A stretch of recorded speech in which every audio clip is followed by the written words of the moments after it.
एक इंटरव्यू में सर मानेकशॉ से पूछा गया कि आपकी आर्मी में सबसे ग्रेटेस्ट अचीवमेंट क्या थी, तो सर सैम बोलते हैं कि तुमको पता है मैंने कभी भी लाइफ में किसी को पनिश नहीं किया। और मेरे सीनियर्स बोलते थे कि तुम आर्मी का डिसिप्लिन खराब कर रहे हो, तो मैं रिप्लाई करता था कि तुम लोग दिल्ली में अपने प्यारे घरों में अपने बीवी बच्चों के साथ बैठे हो और भूल जाते हो कि सोल्जर्स को क्या क्या झेलना पड़ता है।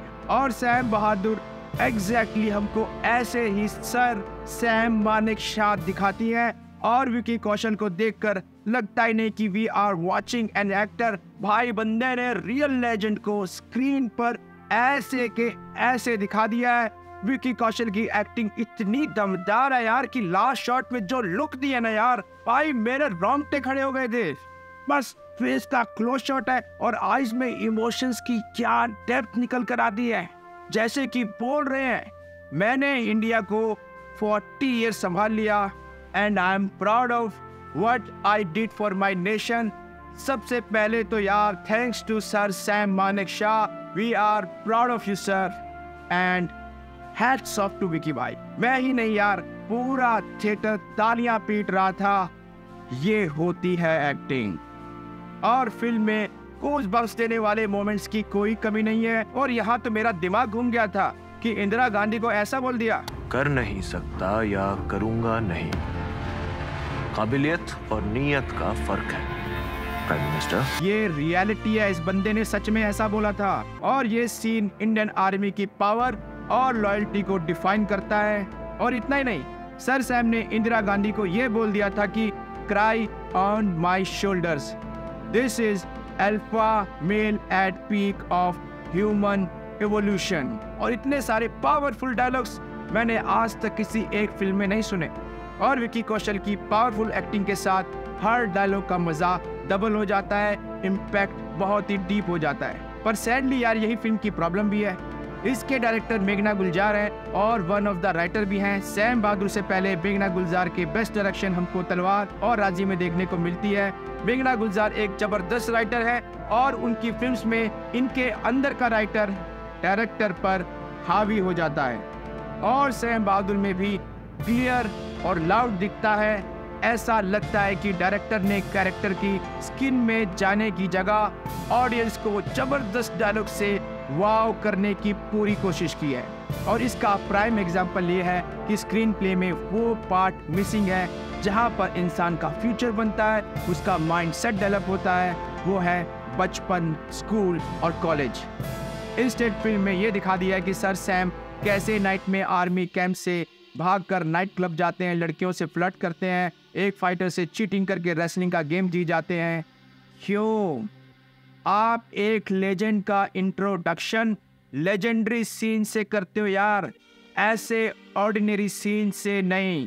Second problem, as a director मेघना Gulzar try to be politically correct और इसी चक्कर में राजी में पाकिस्तान को सॉफ्ट दिखा दिया था और यहाँ भी इंडियन पॉलिटिकल सिस्टम के विलेंस को तो एक्सपोज किया, पर पाकिस्तान के लिए फिर से सॉफ्ट हो गई। और इतना सॉफ्ट कि ये दिखा दिया कि याह्या खान को इंडियन आर्मी के पार्टीशन से बुरा लगता है, पर सर सैम इस पार्टीशन से खुश हैं। क्यों मेघना जी, क्यों? ऐसी क्या जरूरत थी ये दिखाने की? और इतना ही नहीं, एज ए डायरेक्टर कितनी जगह पर जो मोमेंट्स एपिक हो सकते थे वहाँ डायरेक्टर मेघना गुलजार थ्रिल क्रिएट नहीं कर पाती। यहाँ पे ये वाला जो लुक ट्रेलर में इतना एपिक फील देता है, फिल्म में यार वो फील ही नहीं होता। एकदम रॉन्ग टाइमिंग पे शॉट आता है। वॉर सीन्स तो इग्नोर ही कर दिए। हर सीन में बिल्डअप होता है, विकी कौशल आते हैं, कुछ दमदार डायलॉग बोलते हैं और फिर आर्काइवल फुटेज दिखाकर वो पार्ट खत्म हो जाता है।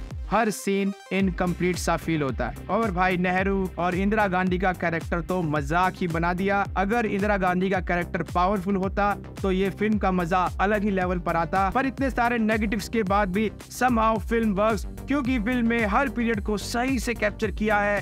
आर्मी की छोटी छोटी डिटेल्स पर पूरा ध्यान दिया गया है और फिल्म का सेकंड हाफ जबरदस्त है। खास करके 1971 की वॉर का पार्ट बहुत थ्रिलिंग है। 40 इयर्स की बायोपिक 2 आवर्स 30 मिनट्स में दिखाना कोई आसान काम नहीं है। इन नटशेल मेघना Gulzar as a director sir Sam के लेजेंडरी स्टेटस को जस्टिफाई नहीं कर पाई क्योंकि वो पॉलिटिकली करेक्ट रहना चाहती है, पर to be true politically correct रहकर वॉर नहीं जीत सकते। और इसका एक एग्जांपल सर सैम के इंटरव्यू में है, जहां वो बोलते हैं कि लड़ाई से पहले पूरे बॉर्डर तक गया, मैं जाकर सब जवानों को मिला और उनके साथ साफ बात की, मैंने आपको ट्रेनिंग दी है, आपको हथियार दिए हैं, बस एक चीज नहीं दी, अपना दिल। अब मैं अगली दफा मिलूंगा तो पाकिस्तान में मिलूंगा।